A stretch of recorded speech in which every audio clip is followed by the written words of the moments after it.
荒取りとかの場合はこの水をちょっと流しながら、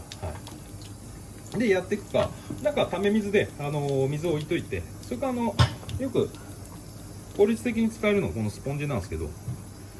これに含ませといて研ぐ時に水が足んなくなったらこんな感じで、水を足してあげるというような形ですね。でこれは包丁を研ぐ時の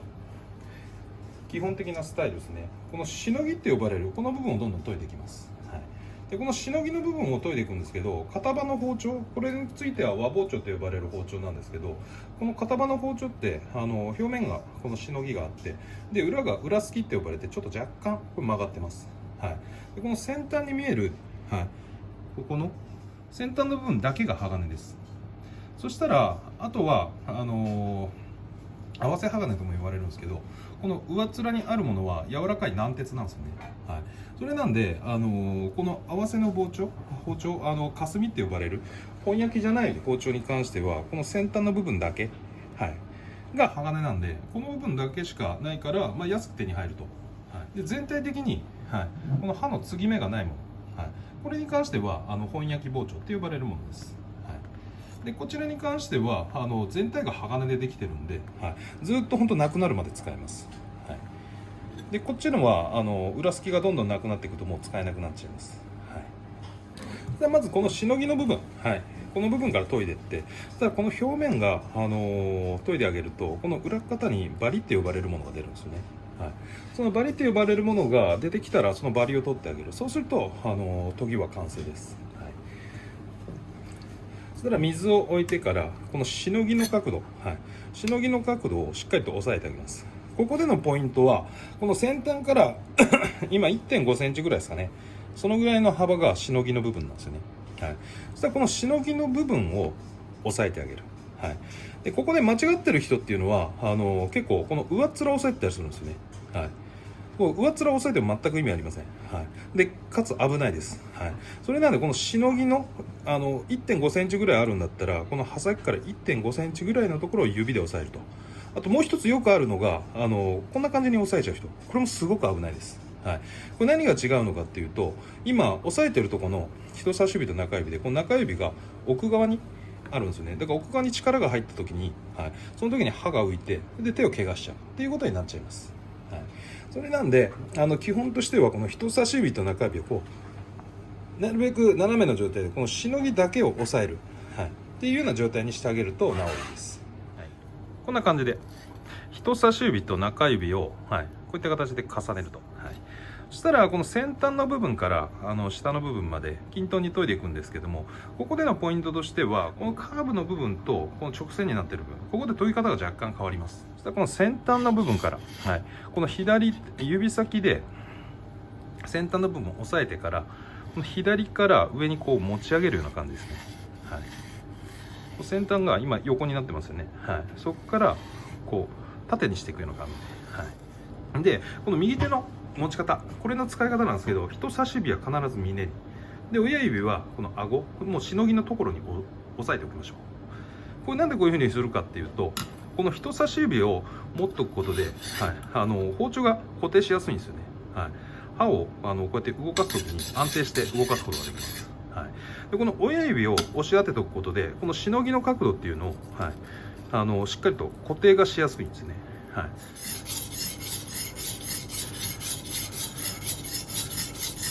そしたら今音が大きいのが分かりますね。これって水が足りてない証拠なんですよね。ここに水を足してあげると音が変わったのが分かりますね。それなんでこの水が必ずある状態、で上下にスライドしていくというような形を取っていくと粒子がよりきれいに流れてくれます。でこの先端のカーブの部分って大体レバー包丁で言えばこの3分の1から半分ぐらいまでのポイントなんですよね。でこの辺りまでは横からこう持ち上げるような感じで、右手の動きってこんな感じですね。でこれの右手の動きに対してこのしのぎの部分を押さえてあげるとこの研ぎが加速するんですよね。でもこれで力を入れすぎてあげると結構滑った時に手ザクッといっちゃうんですよね。結構ね怪我の原因の一つでもあるんで、最初慣れるまでは、この右手で包丁を動かしてそれを固定するんですけども、右手と左手とこんな感じで一緒に動かすような感じなんですけど、これが慣れるまではあんまり力は入れすぎずに研いであげた方がいいですね。はい、そしたらこの先端の部分までが研げましたと。はい、この中頃から直線の部分に関してなんですけど、この場合はだいたい包丁のこの真横に対して60度ぐらいの角度ですね。はい、このぐらいの角度で包丁のしのぎを固定して峰を押さえて、で左手の親指人差し指と中指でこういった形で、はい、で親指はこういうふうに左手の親指こういうふうに貼るか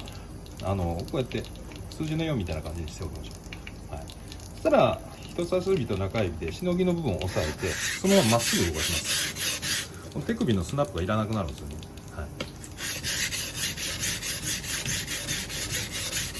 い、で砥石を使うときはこの1箇所だけをこうやってちょこちょこ使うんじゃなくて、全体を使っていきましょう。はい、これ全体を使っていくのが何のためにやっていくのかというと、ちょこちょこやるとこの部分だけの砥石がなくなっちゃうんですよね。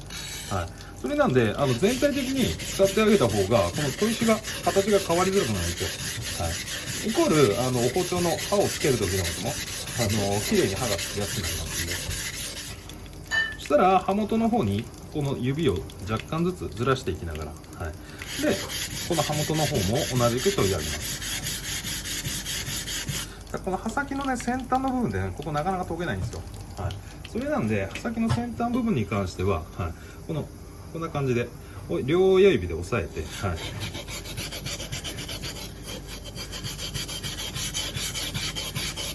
この部分だけをピンポイントで研いであげる。はい、これ一つのやり方です。そしたらこれ包丁って、どこまでが研いでるっていうような、どこまでが研げてるか研げてないかっていうのが分かんない人結構多いんですよね。はい、これ刃先の方をこんな感じでなぞっていくと、この先端の部分にバリって呼ばれる部分が出るんですよね。はい、要はこの平面の部分をこれフラットな状態にしていくと、この裏の方から薄い返りが出るんですよね。はい、なんか木材とかノコギリでこうガリガリカットした時に一番最後の切り落とすところがささくりみたいなのができますよね。はい、それなんでそれが帰りに帰りって呼ばれるものが出るんで、この裏方の部分を研いであげる。そうすると完全なフラットっていう状態が出来上がるんですね。そしたら今は包丁がどんな感じになってるのかっていうと、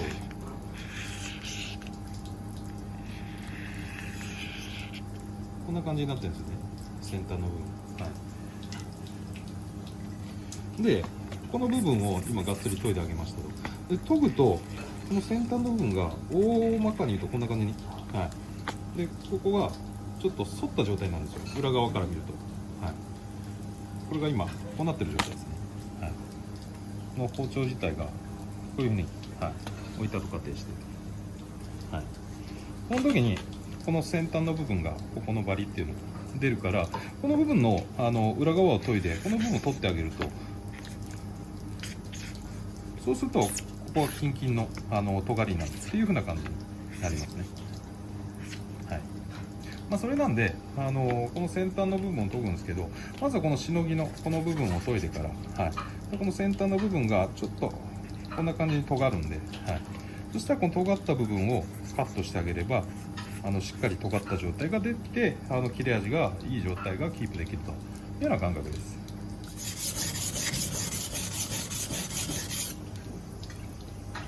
で今この先端の部分だけギンギンにバリを出しました。こ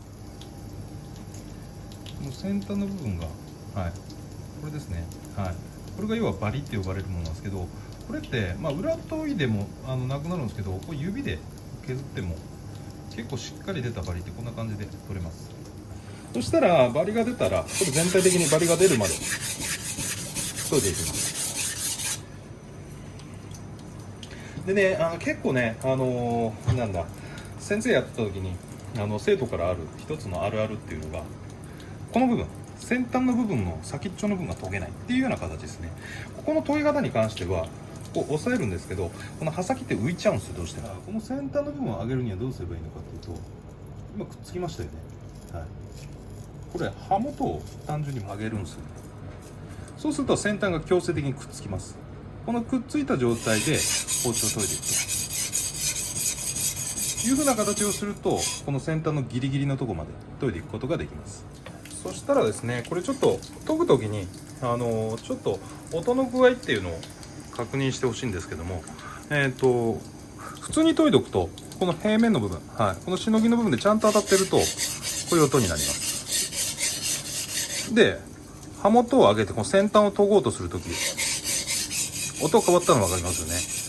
要は当たってる部分が変わるとこんな感じに音の違いが出てくるんですね。これ研いできながら気づいておいてほしいのが、音が変わった時って研いでる面が変わっちゃってるっていうパターンが多いです。しのぎをきちんと研げてる時の音ってこんな感じであんまり変わらないんですよ。だけど音変わったの分かりますよね。また戻して変わったの分かりますね。はい、これってどうやったのかというと、このしのぎの面を研いだけどこのちょうどこのしのぎからこの平らにかけてのここの斜めった部分、これを研いじゃった時に音が鈍く変わったんですよね。はい、しのぎの部分をこの角度がちょっと変わっただけで、はい、ちゃんとした研ぎ音になるんですよ。はい、それなんで包丁研ぐ時にはこの研ぐ時の音っていうとこも気を使ってあげると綺麗に研ぐことができます。はい、でバリが出てきてからやらなきゃいけないのはこの裏側を研ぐんですよね。裏側を研ぐ時には大体表面が10回20回研いだに対して裏方本当に1回とかそんなもんです。はい、で裏方の本当にバリだけを研いであげるっていう形で全体的にこうやって研いであげる、はい、これだけで OK です。はい、裏ばっかり研いじゃうとすぐこの表面の鋼の部分が出ちゃって鋼がどんどんなくなってくるんですよね。でこれでいう鋼っていうのがこの両サイドのこっちと右側と左側、はい、ここの部分だけ色違いますね。この部分が要は鋼の部分です。はい、でこの真ん中の部分も鋼なんですけど、この部分へこんでるから裏側研いでもこの両サイドしか研げないんですよ。はい、だけど裏を研げば研いだだけこの鋼がどんどんなくなるから、はい、でこの裏すきって呼ばれるこの真ん中の、このへこんでる部分、これ何のためにあるのかっていうと、物を切った時にここがへこんでることによってくっつかなくなるんですよね。はい、それなんでこの裏すきはなるべく残した状態で研いでいきたい。だから表のしのぎの部分を研いで、はい、で先端のバリが出たらこのバリの部分だけを裏研ぎで研いであげるという風な形をしてあげれば、はい、そしたらあとはこう包丁のまな板の部分に、はい、ぶつけるような感じにしてあげるとこんな感じですね。はい、そうするとクッと止まるのが分かると思うんで、はい、研げてないところってここがスーッと進んじゃうんですよね。はい、あとは板前さんなんかよく包丁の切れ味の確認によくやるんですけど、爪かなんかにこう食い込ませる。そうすると、はい、こんな感じで食い込んで動かなくなるんですよね。はい、だけど研げてない部分とかってこんな感じでツルツルすごいんですよ。はい、だけど研げてる部分ってこんな感じでしっかりと食い込むんですよね。はい、これあんまりやりすぎるとこの爪に傷がつきすぎて、でここにバクテリアなんか溜まっちゃったりもするので、はい、見方の一つぐらいに覚えておいてください。はい、そしたらここまでの工程が荒砥石を使った工程なんですけども、これがいわゆる刃付けって呼ばれるやり方ですね。この刃がついてからはこの表面の部分、これってすごくギザギザな、はい、今傷だらけになってるのが分かりますよね。要は粗い面で研げば研いだだけ、この表面の傷っていうのがどうしてもついちゃうんですよ。この表面の傷があると何が悪いのかっていうと、まずは見てくれが悪いんですよね。そして錆びやすい。要は断面がいっぱいできていることによってその傷の、隙間にどうしても錆が溜まり出しちゃうんですよね。はい、それなんでそれをなくすためにこのなんだ砥石で今度は中砥石で研いでいく。で出刃なんかの場合はやんないけど仕上げまでかけていくと。そしたら同じく先端の部分から同じく研いでいきます。でこの黒くなってるところが今包丁が砥石に当たってる部分なんで、はい、これ全体的にやっていくような感じにしていきましょう。ちょっと角度を変えて見てみましょうか。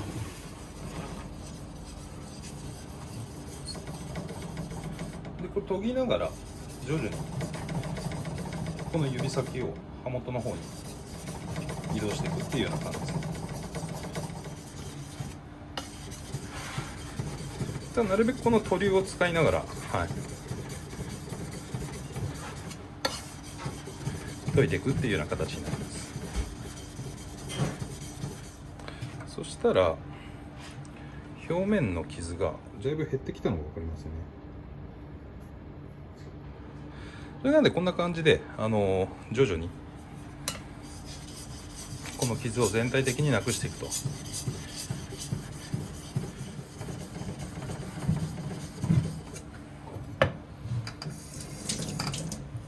したらあとは裏側ですね、はい、こちらを研いであげて、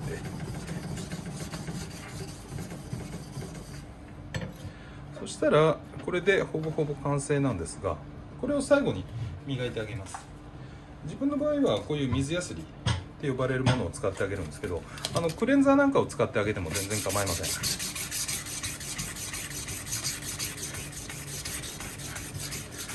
これはだいたい1000番から3000番ぐらいのシートを使うんですけども、これを使ってあげると、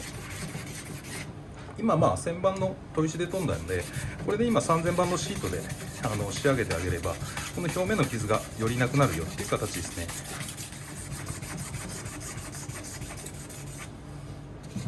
で仕上げてあげれば傷はほぼほぼない状態で、はい、